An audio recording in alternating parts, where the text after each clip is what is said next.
I was about to spar. Before I was about to spar Tank, he was sparring this big boy. A heavyweight. Heavyweight boy. And Tank hit that nigga. He hit him so hard that he was on the top of the rope just like this. To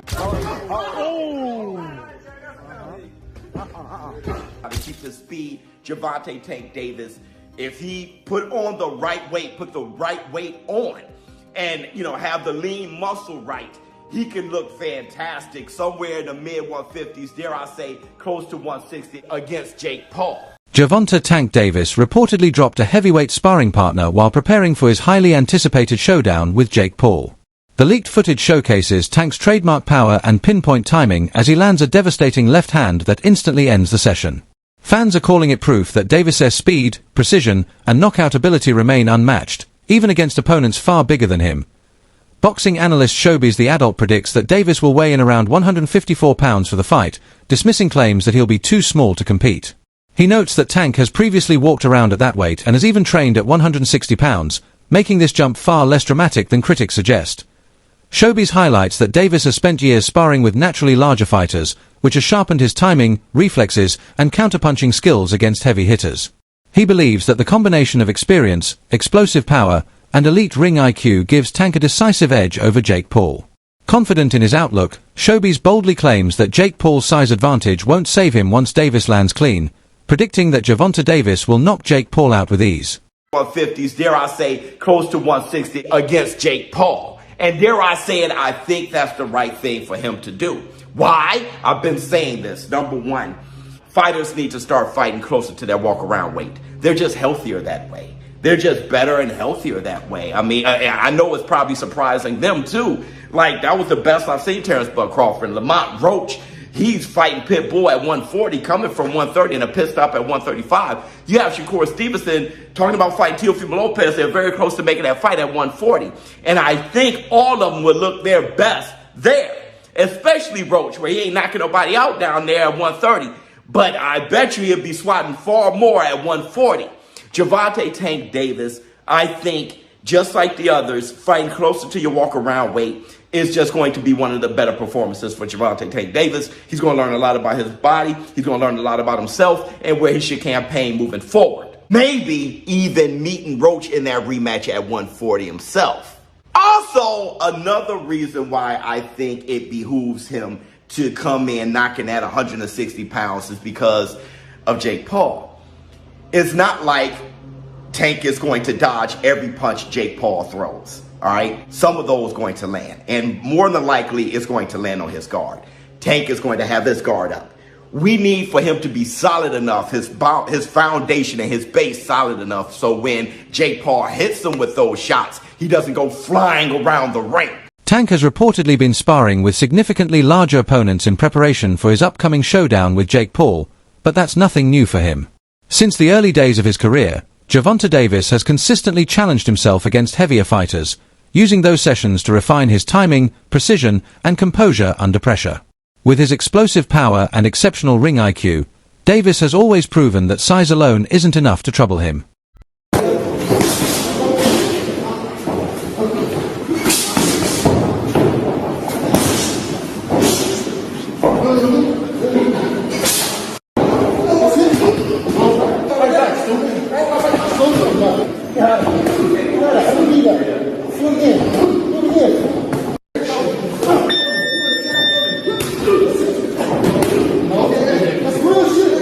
In the latest training footage, Gervonta Tank Davis appears sharper, leaner, and more focused than ever before.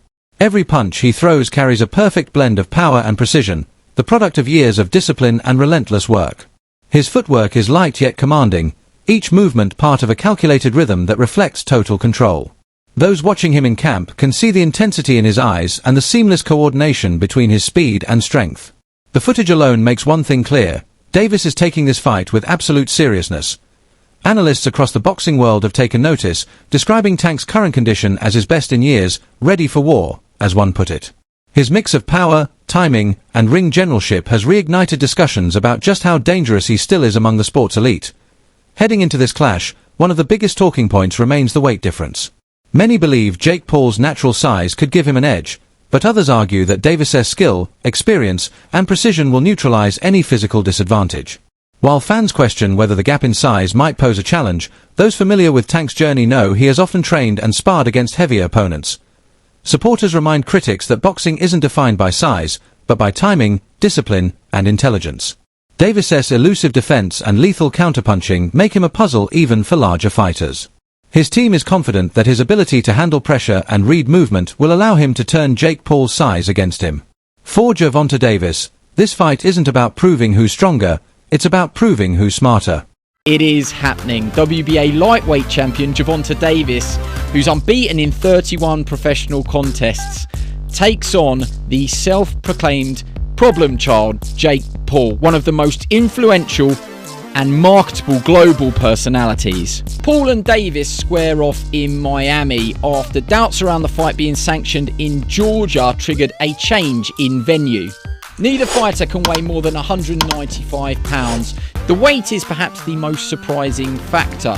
Paul has boxed most of his career around 200 pounds, the cruiserweight limit, but did tip the scales at 227 pounds when he faced off against Iron Mike Tyson last year. Davis, much smaller in stature, competes at the 135 pound mark and has also won world honours at super featherweight. And despite some discussions about possibly dropping down to 10 ounces, the pair seem set to wear 12-ounce gloves. And in terms of distance, despite the exhibition tag, the fight will play out over 10 3-minute rounds with 3 scoring judges at ringside, but the result will not be officially recorded on their professional records. Lamont Roach has recently spoken out against Gervonta Davis, expressing dissatisfaction and hinting at unresolved issues between them. His comments have sparked discussion across the boxing community, with many analysts detecting a tone of bitterness beneath his words. Some suggest that Roach's frustration may stem less from personal conflict and more from envy toward Tank's extraordinary success and financial dominance in the sport. Once, there was mutual respect between the two fighters, but Roach's recent remarks seem to carry a more personal edge. Observers note that he appears uneasy with how Davis continues to command the spotlight, drawing headlines, breaking records, and securing massive paydays while others struggle to stay relevant. Boxing commentators point out that when fame and fortune enter the equation, professional rivalries often turn emotional. Yet, for Gervonta Davis, such distractions hold little weight. He remains composed, quiet, and entirely focused on his craft, choosing to let his preparation and performance speak louder than any words. Off rip, the question is direct. Reportedly, Tank's going to make $40 million around there to fight Jake Paul. Would you do the same thing if you were in the situation? And he's like, actually, this is what I explained before. You're beating around the bush. It's really a yes or no. I would do it. I would take the 40 mil, or I wouldn't take the 40 mil. But let's listen to this long, drawn-out explanation. There's about $40 million that he's going to get paid. If you were in his shoes, wouldn't you do the same thing? See, now, this is something that I explain and express, and I hope everybody gets. That opportunity is an opportunity that you probably cannot pass up. But it's about how you handle it. It's about how you go about it. A lot of people don't know that he actually exercised his rights to the rematch, so that contractually binds us to a fight. You cannot breach that unless you do what you have to do to handle the business, to be like, okay, well, we mutually agree to let you move on and or swindle around and fight Jake Paul for this money. If you think I'm going to sit back by the wayside and sit there and be like, well, even though I'm contracted to fight this guy for this amount of money on this certain day, I'm just going to sit here and be cool with, oh, he might not ever fight me, and he's going to go fight and get paid and get this money, and I'm not supposed to get anything? Boxing experts have often pointed out that Gervonta Davis doesn't receive the full credit he deserves for his accomplishments. They note that many of his opponents gained significant recognition after sharing the ring with him, a testament to the influence and visibility he brings to the sport. Fighters who were once relatively unknown often find themselves thrust into the global spotlight simply because they face Tank. This recurring pattern underscores Davis's star power and his unique ability to elevate anyone he competes against. Critics who claim he hasn't faced elite competition are reminded that his presence alone can transform careers and shift the narrative of a division. Analysts emphasize that his victories define more than just his knockout ability. They reflect the burden and brilliance of a fighter who carries much of boxing's spotlight on his shoulders. Ongoing discussion in the boxing world about Gervonta Davis and Gervonta Davis, his resume, who he's going to fight, the competitors that he's going to fight. And every once in a while, something happens that proves that Gervonta Davis is the face of that. If he's not the face of boxing because people just don't want him to be that, man, he is real close to it, because other than Canelo Alvarez, and even consider Canelo Alvarez included, nobody in boxing has divisions circulating around him like Gervonta Davis does. And that was proved during this Lamont Roach versus Pitbull Cruz announcement for their pay-per-view. Just think about this. Gervonta Davis, they always say that Gervonta Davis has a poor resume. But yet, Gervonta Davis, guys that fight Gervonta Davis, lose to Gervonta Davis, or get a draw to Gervonta Davis, can fight one another and make an anticipated pay-per-view between the two of them. Because that fight with Pitbull Cruz is a very, very popular fighter with Mexican fight fans.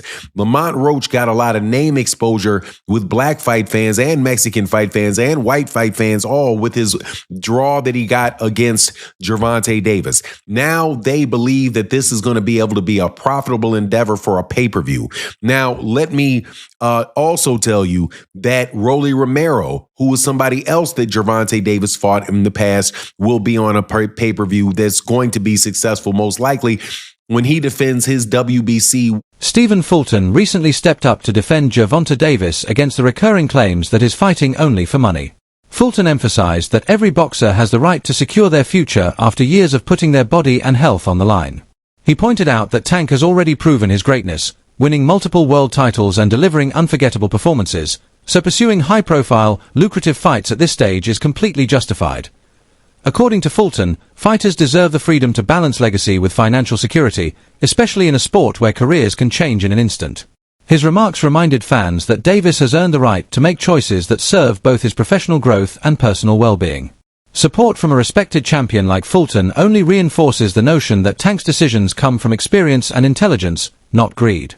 Anybody in that position would have taken that fight, especially with the payout. It's like, that's a no-brainer. But I understand. I still feel for Lamont. That's my boy. Like, he still want his rematch. But then when you be realistic about the money situation, you're changing your whole family life. Like, you know what I'm saying? It's people hate on it because they're not in that position. I'm not saying Lamont. I'm speaking like other boxers. Be like, oh, he this for that. He's this. It's a side quest. It's a little side quest. Because what happened when Floyd and all these guys went on WWE, but then they get right back to what they doing? You know what I'm saying? So it's just like, it's another little side quest. I'm all for people just getting their money. So get the best, make the most that you can out of this entertainment world. Because, I mean, I don't know. I would have done it as far as the money aspect, because none of us would deny that money. They talking like they would. None of them would deny that money. Luke Thomas offered a different perspective on the situation. While he praised Gervonta Davis for his devastating knockout power and exceptional technical precision, he noted that something about this build-up feels unusual. In recent interviews and public appearances, Tank hasn't displayed the same fiery intensity that typically defines him before a major fight. Thomas observed that Davis appeared unusually calm, almost detached, as if the upcoming bout didn't stir him emotionally. To him, it seemed that Tank might view this fight less as a true competitive challenge and more as a lucrative opportunity. He even suggested that the spectacle and media attention surrounding Jake Paul may be what truly caught Davis's interest, rather than the fight itself. Still, Thomas was quick to acknowledge that even a less motivated Gervonta Davis remains a serious threat. His natural talent, ring IQ, and experience make him dangerous in any circumstance. A fighter whose skill level is so high that even at half intensity, he's still capable of dominating most opponents. So in that sense, it's a little bit different. It's not different in the sense of a boxer in his prime or relative prime straying off the path, but this one is not. It's not like someone else, in a similar weight. It's like completely the opposite, and so that makes it, I think, look and feel weird. And then on top of it, obviously, Gervonta's got other business to handle. He looked to me, Gervonta, absolutely, completely disinterested. even at the beginning of this year, and dude, even at the pre-fight Lamont Roach stuff, Tank was talking about how much time he has left in boxing, and he was sort of wasn't much.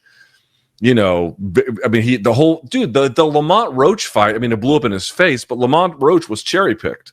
I think Tank thought, oh, I'll just fight another guy from, the Mid-Atlantic area who's, remember Roach came up from 30 to 35 to fight him, and Tank thought he was just going to cruise, and then it blew up in his face, and you're left with that. So like, you're making a point about like, oh, he's got this obligation. That's true, but he was already fucking around. He was already taking opponents that, again, I think Roach showed everyone that was a mistake, but put yourself in Tank's mind. Tank was taking a fight against someone he was clearly, in his mind anyway, better than, and was just going to cruise. So he was already in that state. Then you marry that with statements like, I don't know how much longer I'm going to be doing this and blah, blah, blah. And, I'm worried about going to therapy because it'll take away my competitive edge. And